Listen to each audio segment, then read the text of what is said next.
Today, Mrs. Jaya Singh is going to teach you how to create a maze using the tables.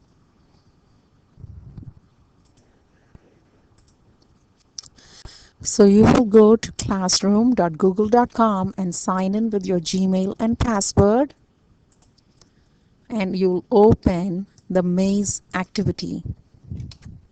So you'll just click on maze and open it.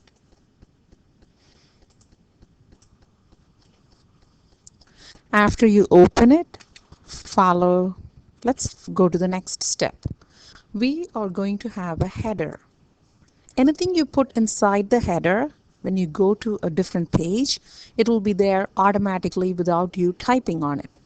Insert header. Insert header, and now you're in the header. By default, you will be left aligned. So by default, it will be there. Now you need to change the font name to Times New Roman and the font size to 12.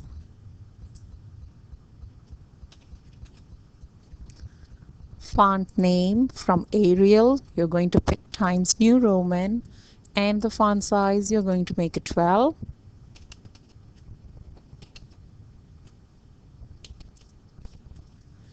Now you're going to write a line and type your last name, press the space bar, and insert a page number.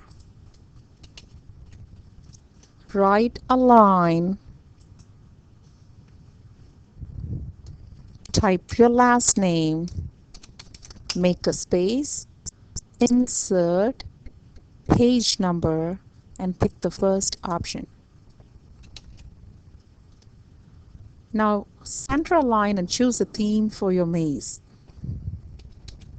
You need to come out of the header first. Okay, so click outside the header. You do not want anything inside the header. Remember, it's going to appear on all the pages. You don't want your maze to be on all the page. So you click outside and make that line go away. That means you came out of the header. Center a line, and if you want, you can pick like a title. Change the font color, and you will have a title for your maze.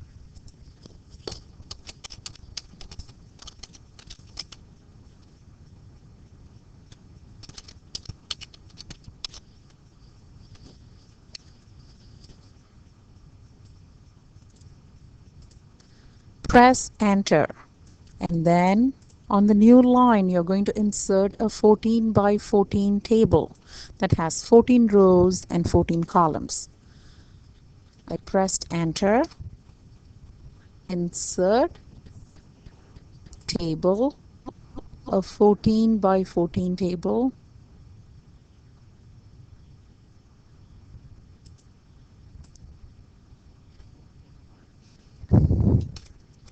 Now you are going to highlight the table and select it. Go to table properties and change the row and the column size to 0.5 and change the cell border color and the thickness. So I'm going to highlight and select my table. Don't come down like that. Your table properties will not be there. You have to stop right here. If you have your selection down on the next line, you cannot go to your table properties. So stop highlighting it right there.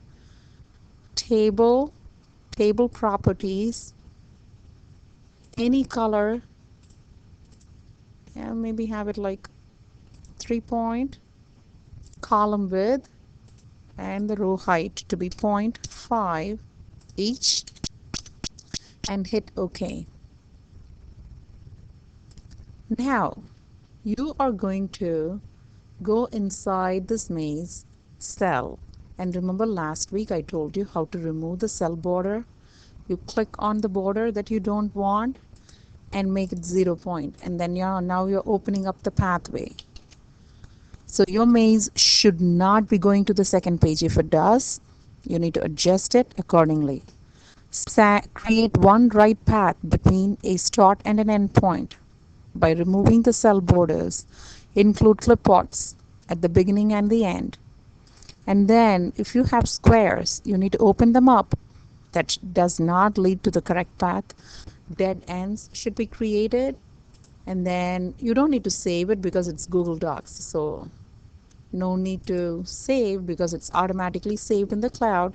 Make sure your work includes name and page in the header, title for the maze, and formatted to change the color and shape,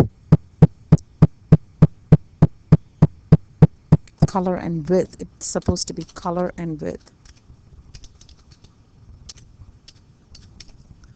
And then a 14 by 14 table, table row, change color. Yeah, that's it. And then a 14 by 14 table, row and column width changed to 0.5, table border color and thickness changed, a correct path, and dead ends, 100 points worth. If you scroll down, you can look at this example. See this maze?